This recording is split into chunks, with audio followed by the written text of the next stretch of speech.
Hello students, welcome to our YouTube channel. I hope you are all doing good. तो students, आज की हमारी इस क्लास में हम लोग कवर करेंगे current affairs for the date of 14th of April 2023। सबसे पहले देख लेते हैं हमारी आज की क्लास का स्ट्रक्चर क्या रहेगा। तो स्टूडेंट्स, ये एक क्वेश्चन आंसर्स बेस्ड क्लास रहेगी। हम लोग टोटल 14 क्वेश्चंस को कवर करेंगे, जिसमें पहले 2 क्वेश्चन होंगे स्टैटिक अफेयर्स के, अगले 8 क्वेश्चन होंगे करंट के, अगले 2 कॉम्प्लेक्स के, और स्टूडेंट्स लास्ट के जो 2 क्वेश्चन है ये होंगे फाइनेंस और इकोनॉमी के। ठीक है, शुरू करते हैं स्टूडेंट्स आज के हमारी इस क्लास को। Let's start. चलते हैं हमारे पहले क्वेश्चन पे। क्वेश्चन है स्टैटिक अफेयर्स का। पूछा जा रहा है कि इंडिया की वो कौन सी स्टेट है जहां पर एक बहुत ही फेमस फोक डांस, फोक परफॉर्मेंस होती है, तमाशा। क्या ये जुड़ा हुआ है झारखंड से, उत्तर प्रदेश से, महाराष्ट्र से या राजस्थान से? अगर स्टूडेंट्स आप इस पिक्चर की तरफ देख पाओ, ये आपको सिर्फ एक हिंट देने के लिए लगाई है, वैसे एग्जाम में आपको इस तरह से कोई भी एक पिक्चर नहीं मिलेगी। तो अगर आप इस पिक्चर को देख पाओ तो थोड़ा जिस तरह से कपड़े पहने गए हैं, मेकअप वगैरह, आप थोड़ा सा जज कर सकते हो कि ये महाराष्ट्र से जुड़ा हुआ एक फोक परफॉर्मेंस है, तमाशा। यहाँ थोड़ा इसकी डिटेल्स वगैरह भी दी गई हैं। ये जो फोक डांसेज होते हैं कई बार बहुत फेमस जो होते हैं, इनके बारे में पूछा भी जाता है। जैसे महाराष्ट्र से एक लावणी जो फोक डांस है वो भी बहुत ज़्यादा फेमस है, आपको उसके बारे में भी पता होना चाहिए। ठीक है, आगे चलते। सेकंड क्वेश्चन फिर से स्टैटिक अफेयर्स का है। पूछा जा रहा है कि अमरकंटक टेम्पल, जिसकी एक पिक्चर मैंने यहाँ पर लगा रखी है, आपको ये हमारी कंट्री की कौन सी स्टेट में देखने को मिलेगा? मध्य प्रदेश, उत्तर प्रदेश, गुजरात या फिर कर्नाटका? तो इंडिया में अमरकंटक टेम्पल आपको कौन सी स्टेट में देखने को मिलता है? बिल्कुल सही answer students, MP, Madhya Pradesh. थोड़ा यहाँ पर डाटा इसके बारे में देख लेते हैं। तो आपको देखने को मिलेगा, आई होप, अनूपपुर, मध्य प्रदेश, एक जगह जहाँ पर आपको ये टेम्पल देखने को मिलेगा। थोड़ा इसकी हिस्ट्री के बारे में बताया गया, अगर आप यहाँ पर पढ़ना चाहो। ठीक है, अमरकंटक नाम कहाँ से पड़ा है? संस्कृत वर्ड्स 2 यूज़ किए गए, अमरा और कंथका, वहाँ से पड़ा ये नाम। ठीक है, अगर एक मैप पे आपको दिखाऊं तो यहाँ पर आपको ये जो टेम्पल है ऑन इंडियन मैप देखने को मिल जाएगा। ठीक है, आगे चलते हैं। शुरू करते हैं हमारे करंट अफेयर्स कैटेगरी के क्वेश्चंस को। 3rd से लेके 10th तक अब सारे ही क्वेश्चन करंट अफेयर्स के रहने वाले हैं। सबसे पहला क्वेश्चन है, जैसे हम लोग पिछले काफ़ी सालों से अब तो सोलर एनर्जी पे बहुत फोकस कर रहे हैं। ठीक है, इंडिया में सोलर प्लांट्स लगाए जा रहे हैं, रूफटॉप सोलर पे काम किया जा रहा है। सोलर एनर्जी पे जब हम लोग काम करते हैं तो सोलर पैनल्स का बहुत ज़्यादा इस्तेमाल होता है। अब आपसे पूछा रहा है कि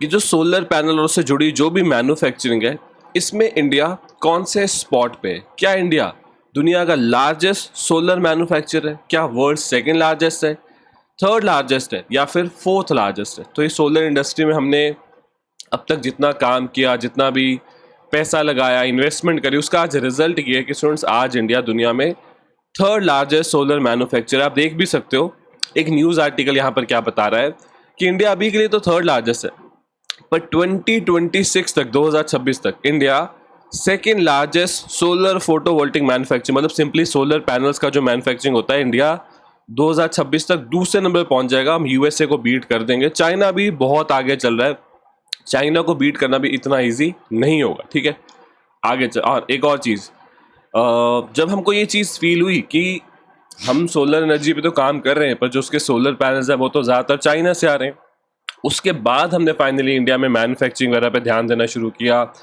और सोलर पैनल्स की मैन्युफैक्चरिंग में प्रोडक्शन लिंक इंसेंटिव स्कीम पे ध्यान दिया, तब जाके आप कह सकते हो कि हमारे यहाँ पर मैन्युफैक्चरिंग बढ़ी है। ठीक है, आगे चलते हैं।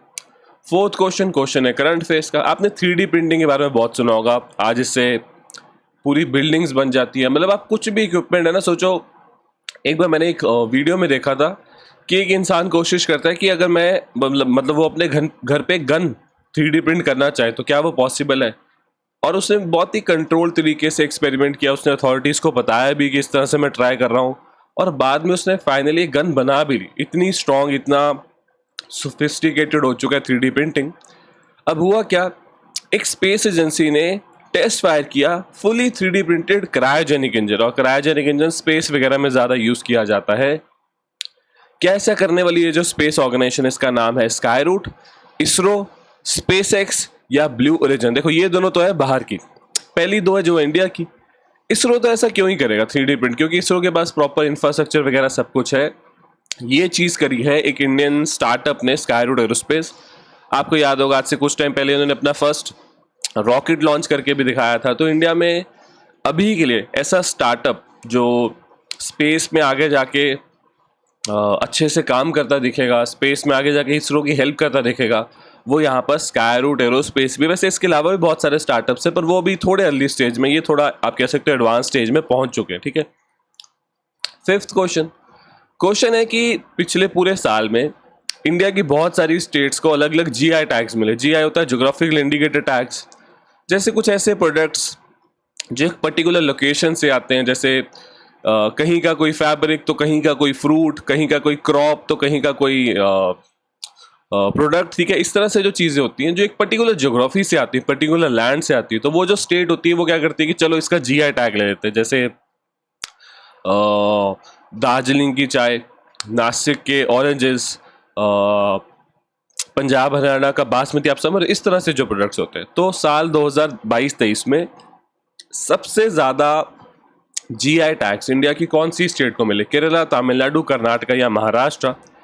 इसका स्टूडेंट्स बिल्कुल सही आंसर है, सबसे ज़्यादा जीआई टैग्स मिले हैं केरला स्टेट को, ठीक है। तो आपको दिखा देता हूँ। जीआई रजिस्ट्री ने यह बताया कि केरला ने सिक्योर किया highest number of GI tags, ठीक है, फाइनेंशियल ईयर 22-23 के लिए।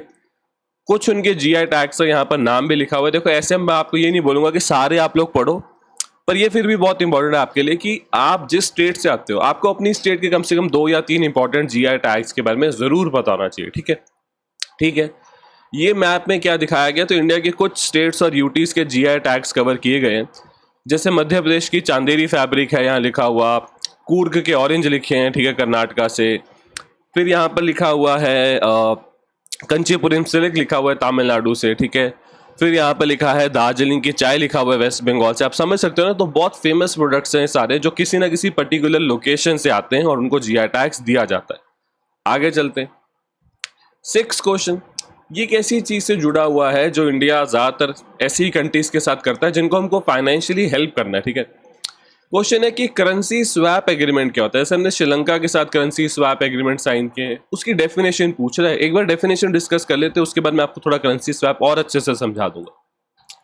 क्या करेंसी स्वैप का मतलब है? The exchange of one currency for another currency at an agreed upon rate, the use of a foreign currency to purchase goods और services in another country, the use of a domestic currency to purchase goods और service in another country, the exchange of one type of currency for another type of currency. तो students इसका सही answer होता है, जैसे हमने श्रीलंका को बोला, नहीं श्रीलंका ने इंडिया को बोला, मान लो कि हमसे ना, मतलब इंडिया ये है और यहाँ श्रीलंका है, तो श्रीलंका ने बोला कि यार देखो हमारे पास ना डॉलर्स की बहुत ज़्यादा कमी है, तो क्या तुम हमें थोड़े से डॉलर्स दे सकते हो? हमने उनको बोला, और उन्होंने एक तरह से हेल्प मांगी और बदले में उन्होंने बोला हम तुम्हें अपने श्रीलंकन रुपी दे देंगे, जो लिटरली किसी को नहीं चाहिए इस टाइम पे दुनिया में, इंडिया को भी नहीं चाहिए श्रीलंकन रुपी। पर इंडिया ने बोला चलो ठीक है, तो एक रेट सेट कर लिया कि इतने श्रीलंकन रुपी पे इतने तुम्हें डॉलर देंगे। तो हमने क्या किया, एग्रीड अपॉन रेट पे उनको एक करेंसी दे दी, और डॉलर उनके लिए जरूरी भी है। अगर हम डॉलर ना देते तो हम उनको इंडियन रुपी भी दे सकते थे कि चलो तुम्हारे श्रीलंकन रुपी के बदले में इंडियन रुपी ले लो, और जो भी तुम्हें चाहिए वो तुम इंडिया की मार्केट से खरीद लेना। ये भी करेंसी स्वैप हो जाएगा, ठीक है। आई होप आप यहाँ पर समझ पाए कि जो करेंसी स्वैप एग्रीमेंट है, इसमें एक तरह से हम अपना कोई फायदा नहीं कर रहे, अगली कंट्री को मदद ही कर रहे हैं, पर आप बस ये कह लो कि आप एक लोन नहीं दे रहे, ठीक है। ये लोन से थोड़ा सा कम होता है, इसको करेंसी स्वैप बोलते हैं, पर कर आप यहाँ पर मदद ही रहे होते, क्योंकि एक ऐसी कंट्री को करेंसी देना जिसकी इकोनॉमी इस टाइम पे बहुत बुरे हाल में, वो एक रिस्क वाली चीज़ होती है, तो आपको करनी तो यहाँ पर हेल्प ही पड़ती है, ठीक है। आगे चलते हैं। 7th क्वेश्चन है RS सोढी रिसेंटली न्यूज़ में थे, कौन है? क्या एक बहुत ही फेमस क्रिकेटर है, एक बॉलीवुड के एक्टर है, क्या एक इंडस्ट्रियलिस्ट है, या फिर एक प्रोफेशनल है जिन्होंने डेयरी इंडस्ट्री में बहुत एक्सपीरियंस कमाया? तो बिल्कुल ऑप्शन नंबर डी इस क्वेश्चन का बिल्कुल सही आंसर है। आपने शायद इनको देखा भी होगा, RS सोढी। इन्होंने ऑलमोस्ट 40 साल तक संभाला है अमूल ब्रांड को, और रिसेंटली इन्होंने ज्वाइन कर लिया है रिलायंस रिटेल वेंचर्स, ठीक है। तो अमूल का ऑलमोस्ट 40 ईयर्स तक इन्होंने साथ निभाया, और मतलब अगर आप एक चीज़ देखो, जितना टाइम ये अमूल में रहे, जितना टाइम इन्होंने अमूल को संभाला, उतने टाइम में इन्होंने ऑलमोस्ट जैसे जब ज्वाइन किया था तो अमूल 121 करोड़ के आसपास का एक आप कह सकते हो ब्रांड था, हर साल इतना पैसा अमूल कमाता था। और जब इन्होंने अमूल को छोड़ा उस टाइम पे जो अमूल का टोटल टर्नओवर था वो 72,000 करोड़ था, ठीक है। तो इन्होंने बिल्कुल काम तो बहुत ज़्यादा किया और बहुत अच्छे से किया, और अब ये रिलायंस रिटेल को ज्वाइन करेंगे, ठीक है। 8th क्वेश्चन है करंट अफेयर्स का, पूछा जा रहा है सीबीआई। इंडिया में सेंट्रल ब्यूरो ऑफ इन्वेस्टिगेशन की इंपॉर्टेंस बहुत ज़्यादा है। आज हम बात करेंगे सीबीआई बना कब था और सीबीआई किस मिनिस्ट्री के अंदर आता है। क्या सीबीआई बना था 43 में, 53 में, 63 में या 73 में? और ये भी हम लोग एक बार देख लेंगे कि वो कौन सी मिनिस्ट्री है जिसके अंदर सीबीआई काम करता है।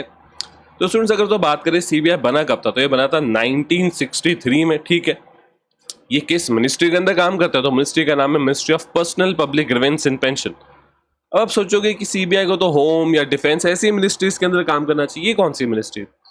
असल में ये जो मिनिस्ट्री है ना, ये प्राइम मिनिस्टर के अंडर आती है। प्राइम मिनिस्टर इस मिनिस्ट्री के मिनिस्टर रिस्पॉन्सिबल होते हैं। तो इससे क्या आप कह सकते हो कि जो पीएमओ है, प्राइम मिनिस्टर्स ऑफिस है, उनको सीबीआई के ऊपर थोड़ी पावर ज़्यादा मिल जाती है। और ये ऐसा इसलिए हो पाता है क्योंकि सीबीआई एक ऐसी मिनिस्ट्री के अंदर है जिस मिनिस्ट्री पे प्राइम मिनिस्टर का कंट्रोल थोड़ा ज़्यादा होता है। आई होप आप समझ पाए कि क्यों यहाँ पर इस मिनिस्ट्री को ऐसे रखा गया, ठीक है। आगे चलते। 9th क्वेश्चन है, वो कौन सी एशियन कंट्री है जिसको इलेक्ट किया गया है यूएन की एक बॉडी में, यूएन स्टैटिकल कमीशन। तो एक एशियन कंट्री को यूएन स्टैटिकल कमीशन का पार्ट बना लिया गया है 4 सालों के लिए। चलो ठीक है, क्या ये इंडिया है, श्रीलंका है, चाइना या बांग्लादेश? देखो श्रीलंका तो अभी इस सब सिचुएशन में है ही नहीं कि वो इस तरह के इलेक्शन वगैरह लड़े, ठीक है। इसका सही आंसर क्या है? इसका सही आंसर है इंडिया। अब आप कहोगे कि ठीक है, मतलब इंडिया पार्ट बन गया, इसमें इतनी बड़ी बात क्या? देखो बड़ी बात पता है क्या है कि हमने इलेक्शन में बीट किस किस को किया। इंडिया को 53 में से 46 वोट्स मिले। हमने आरओ के मतलब Republic of Korea, south Korea को पीछे छोड़ा, चाइना को पीछे छोड़ा, यूएई को पीछे छोड़ा। इन सबको इलेक्शन में हरा के इंडिया ने अपनी सीट पक्की कर ली यूएन स्टैटिकल बॉडी में अगले 4 सालों के लिए, ठीक है। आगे चलते। 10th क्वेश्चन करंट का हमारा लास्ट क्वेश्चन। इसके बाद 2 क्वेश्चन होंगे कॉम्प्लेक्स के, 2 क्वेश्चन होंगे फाइनेंस और इकोनॉमी के। एक फूड कॉन्क्लेव 2023 ब्रेनस्टॉर्मिंग इवेंट, जिसमें इंडिया की फूड इंडस्ट्री में फ्यूचर में क्या क्या दिक्कतें आएंगी, उसको कैसे कैसे सॉल्व करना, इन सब चीज़ों पे बात की जाएगी, इन पे सोल्यूशन ढूंढने की कोशिश की जाएगी। तो ये फूड कॉन्क्लेव 2023 ब्रेनस्टॉर्मिंग इवेंट जो है, इसको इंडिया की कौन सी स्टेट जल्दी होस्ट करेगी? तमिलनाडु, तेलंगाना, आंध्र प्रदेश या कर्नाटका? तो कौन सी स्टेट के द्वारा होस्ट किया जाएगा फूड कॉन्क्लेव 2023 ब्रेनस्टॉर्मिंग इवेंट? तो स्टूडेंट्स इसको होस्ट करेगी असल में इंडिया की सबसे यंग स्टेट तमिलनाडु। तो फूड कॉन्क्लेव 2023 हैदराबाद में रखा जाएगा 28 अप्रैल से, ठीक है। और मैंने आपको बता दिया कि जो प्रॉब्लम्स इंडिया फेस कर सकता है आने वाले फ्यूचर में, उसके ऊपर डिस्कशन और उसके ऊपर एक सोल्यूशन निकालने की कोशिश यहाँ पर की जाएगी। 11th क्वेश्चन है हमारा कॉम्प्लेक्स एमसीक्यू का, ठीक है। तो थोड़ा सा डिफिकल्ट है, 2 क्वेश्चन करेंगे कॉम्प्लेक्स एमसीक्यू के। पहला क्वेश्चन है, आप कह सकते हो अंडमान निकोबार के जो आइलैंड्स हैं, और रिसेंटली न्यूज़ में भी थे क्योंकि जो इनके ऊपर यहाँ कोको आइलैंड्स है ना, वो जो म्यांमार के, उस पर चाइना की प्रेजेंस काफ़ी ज़्यादा देखी जा रही है। 3 स्टेटमेंट दी गई हैं, बोला जा रहा है इनमें से गलत स्टेटमेंट ढूंढना, ठीक है। सही नहीं ढूंढनी, गलत ढूंढनी है। पहली स्टेटमेंट कह रही है कि गालेथा नेशनल पार्क जो है वो ग्रेट निकोबार में आइलैंड में लोकेटेड है, ठीक है। दूसरी स्टेटमेंट कह रही है सेंटनीज ट्राइब जो है वो असल में ग्रेट निकोबार आइलैंड की इंडिजिनियस ट्राइब है, ठीक है। तीसरी स्टेटमेंट कह रही है कि जो 10 डिग्री चैनल है वो अंडमान और निकोबार आइलैंड्स को आपस में डिवाइड कर देता है। अब आपको करेक्ट नहीं ढूंढनी, इनकरेक्ट ढूंढनी है। तो ये स्टेटमेंट तो बिल्कुल सही है, ये भी सही है। ये बीच वाली स्टेटमेंट है ना, जो सेंटनीज ट्राइब है वो ग्रेट निकोबार में नहीं रहती, वो सेंटिनल आइलैंड में रहती है। तो यहाँ ये गलत होगी। तो आपका सही आंसर क्या हो गया? 2 ओनली। कैम्बल नेशनल पार्क और ग्रेथन नेशनल पार्क, ये 2 नेशनल पार्क है जो ग्रेट निकोबार बायोस्फीयर रिजर्व में है। पहली स्टेटमेंट तो सही होगी। जो ट्राइब है सेंटिनल ट्राइब, असल में वो ग्रेट निकोबार में नहीं रहती, वो सेंट्रल आइलैंड में रहती है। आपको मैप पे भी दिखाता हूँ। और 10 डिग्री चैनल बिल्कुल डिवाइड कर देता है अंडमान और निकोबार्स को, ठीक है। तो अगर आप देखो यहाँ आएगा ये 10 डिग्री चैनल, ये 11 डिग्री के नीचे, ठीक है। और ये है ग्रेट निकोबार, पर सेंटिनल ट्राइब तो यहाँ रहती है सेंटिनल आइलैंड पे, यहाँ पर। ये तो पोर्ट ब्लेयर के बहुत क्लोज है, ठीक है। और जो नेशनल पार्क्स हैं वो तो अपने हिसाब से सही लिखे हुए हैं, ठीक है। आगे चलते हैं। एक और क्वेश्चन कॉम्प्लेक्स एमसीक्यू का। ये जो 2 स्टेटमेंट्स हैं ये दूध से जुड़ी और रिसेंटली इंडिया में जो डिस्कशन शुरू हो चुकी है कि क्या दूध की कमी हो जाएगी, क्या हमको दूध इंपोर्ट करना पड़ेगा, उससे आप थोड़ी सी जुड़ी स्टेटमेंट्स हैं। पहली स्टेटमेंट कह रही है कि इंडिया हाईएस्ट मिल्क प्रोड्यूसर, दुनिया में सबसे ज़्यादा दूध की प्रोडक्शन इंडिया में होती है। देखते हैं अब ये सही है गलत है। दूसरी कह रही है कि जो इंडिया में दूध की प्रोडक्शन है ना, उसमें पिछले 8 सालों में एक बहुत भयंकर इंक्रीज आया, ठीक है, बड़ी है वो बहुत ज़्यादा, ठीक है। फिर अब आपसे पूछा क्या जा रहा है, फिर से पूछा रहा है नॉट करेक्ट, मतलब इनमें से जो गलत है वो बताओ। अब ये ना दोनों ही बिल्कुल सही है, तो गलत कुछ भी नहीं है, तो आपको यहाँ पर नीदर वन नॉट टू ये सही टिक करना पड़ेगा, ठीक है। तो अगर आप देखो, इंडिया बिल्कुल दुनिया में सबसे बड़ा प्रोड्यूसर है, रैंक 1 पर है। ऑलमोस्ट दुनिया का 24% दूध की प्रोडक्शन जो है वो इंडिया में होती है। और ये भी बिल्कुल सही बात है कि पिछले 8 सालों में दूध की प्रोडक्शन बहुत तेजी से बढ़ी है, तो दोनों स्टेटमेंट सही हैं। और सोचो इस सब के बाद भी, इतनी ज़्यादा प्रोडक्शन होने के बाद भी इंडिया में दूध की कमी पड़ रही है, क्योंकि कंजम्पशन बहुत ज़्यादा, बहुत भयंकर तरीके से इंडिया में दूध कंज्यूम किया जा रहा है। तो अभी तो ये डिस्कशन है, पर हो सकता है आगे जाके हमको सोचना पड़े कि जो दूध की कमी है उसको कहाँ से पूरा किया जाए, ठीक है। आगे चलते हैं। आज का सेकंड लास्ट क्वेश्चन है फाइनेंस और इकोनॉमी का। जो पेपर टाइप ऑफ करेंसी है, ये इंडिया में पहली बार किस साल में आई थी? ये बहुत ही यूनिक नोट है, 1 रुपए का। आपको पता है बाकी सारी जो करेंसी थी उस पर आरबीआई के गवर्नर के साइन होते हैं, पर 1 रुपए के नोट के ऊपर जो फाइनेंस सेक्रेटरी है उनके साइन होते हैं। तो पहली बार इंडिया में जो पेपर करेंसी है, क्या वो 1861 में लाई गई थी, 1542, 1601 या फिर 1880? तो स्टूडेंट्स पहली बार पेपर करेंसी आई थी, साल था 1861। और बाकी जैसे 5 रुपए का नोट 72 में आया था, 10,000 का नोट पहली बार 1899 में लॉन्च हुआ था। सारी करेंसीज के बारे में लिखा है कि कौन कौन से साल में वो लॉन्च की गई थी, ठीक है। आगे चलते हैं। एक टाइम पे सोचो 2.5 रुपए का 2.5 रुपीज का नोट भी इंडिया में आता था। चलते हैं आज के हमारे लास्ट क्वेश्चन पे। क्वेश्चन है डेफिसिट फाइनेंसिंग। डेफिसिट हमेशा मतलब होता है किसी चीज का कम पड़ जाना, ठीक है। और यहाँ पर जिस तरह से डेफिसिट यूज किया है, इसका सिंपल मतलब क्या है? इसका मतलब है डेफिसिट फाइनेंसिंग का मतलब है कि सरकार ने क्या किया, सरकार ने खर्चा ज्यादा कर दिया और सरकार ने कमाया कम। अब डेफिसिट फाइनेंसिंग जो है, इसके लिए बहुत सारे सोल्यूशन ढूंढने की कोशिश की जाती है। जैसे सरकार क्या करेगी, ज्यादा करेंसी प्रिंट कर देगी या लोन वगैरह लेगी। इस तरह से सरकार जो है डेफिसिट फाइनेंसिंग को पूरा करती है, ठीक है। इसके साथ स्टूडेंट्स आज के इस क्लास में जितने क्वेश्चन, जितने न्यूज, जितने टॉपिक मुझे कवर करने थे मैंने कवर कर लिए। आई होप स्टूडेंट्स ये क्लास आपके लिए यूजफुल थी, आपको अच्छी लगी। अगर स्टूडेंट्स आपको क्लास अच्छी लगी तो आप मेरे चैनल को सब्सक्राइब कर सकते हो, इस वीडियो को लाइक कर सकते हो, इसको शेयर कर सकते हो। हम मिलेंगे स्टूडेंट्स अपनी नेक्स्ट क्लास में। Thank you.